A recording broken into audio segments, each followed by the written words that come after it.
guys, I'm David Timbarda and welcome back sa ating channel.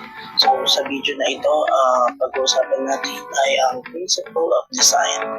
So meron naman tayong 5 example. So una dyan yung asymmetrical, pangalawa symmetrical, pangatlo ay radial, pang-apat ay yung unity and harmony, at yung last is yung contrast. So ito ay ang mga secret rules kung bakit nagiging maganda at effective ang isang visual creation. So, whether you're a student, an artist, or sadyang mahilig lang sa magagandang layouts, this video is for you. So, tara, let's dive in and learn how to design like a pro. So, dito sa una natin picture guys, ito ay ang asymmetrical. Bakit ito asymmetrical? Una, ito ay mayroong heavy versus light elements. Sa left side, mayroon tayong malaking grand piano at cello. Sobrang heavy nito sa paningin dahil solid at malalaki ang mga objects. Ikalawa ay mayroon itong dynamic versus static.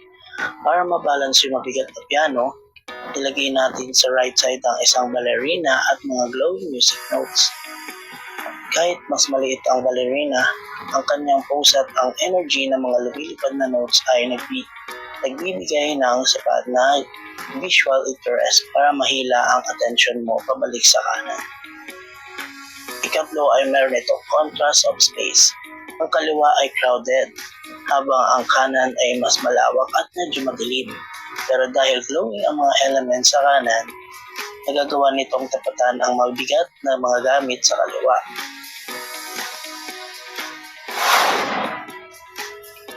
So, ang next picture natin guys ay ang symmetrical.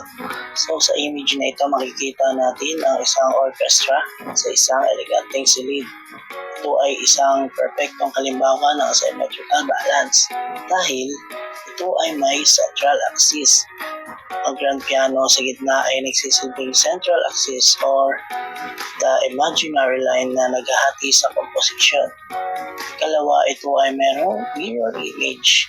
On both sides ng piano, nakikita mo ang almost identical arrangement ng mga musicians. On the left side, may dalawang violinist. On the right side naman ay may dalawang cellist. Pati ang mga music stands at chairs ay naka-arrange in the balanced way. Last ay meron itong visual weights. Ang bawat side ay may pantay na visual weights, meaning that neither side feels heavier or more dominant than the other. This creates a sense of harmony and stability, just like well-composed piece of music where all the parts blend together.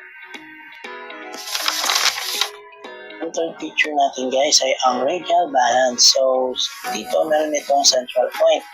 Ang chandeliers ay taas at ang grand piano sa ibaba nito ay nagsisilbing central point ng composition. Lahat ng iba pang elemento ay nagmumula o nakaayon sa gitna nito. Kalawa, ito ay may radiating elements. Ang mga musicians ay naka-arrange sa isang kurbada as if they radiating outwards from the center.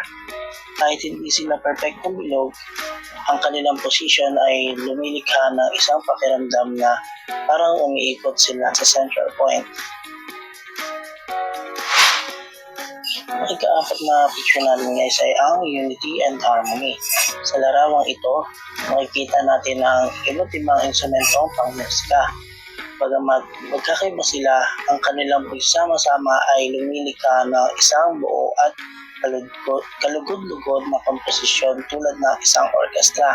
Meron itong unity.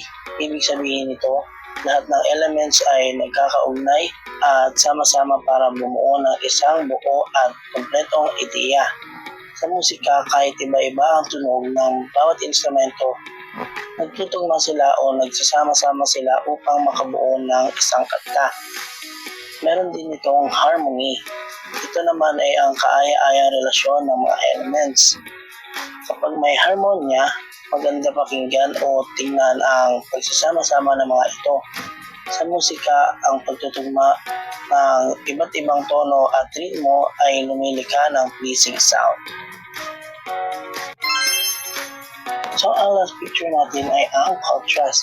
Ang contrast sa disenyo ay ang paglalagay ng mga elementong magkasalungat upang bigyan diin ang kanilang pagkakaiba at para hindi maging boring ang isang komposisyon. Sa larawang ito, ipinapakita ang contrast sa pamamagitan ng pagtatabi ng mga modernong electronic instruments laban sa mga klasikong acoustic instruments na gawa sa kahoy. Kapansin-pansin din ang pagkakaiba ng mga hugis mula sa matatalas at angular na linya ng mga electronic guitar hanggang sa malalambot at curvy na forma ng cello at grand piano. Dito na nagtatapos ang ating video. Maraming salamat sa panonood.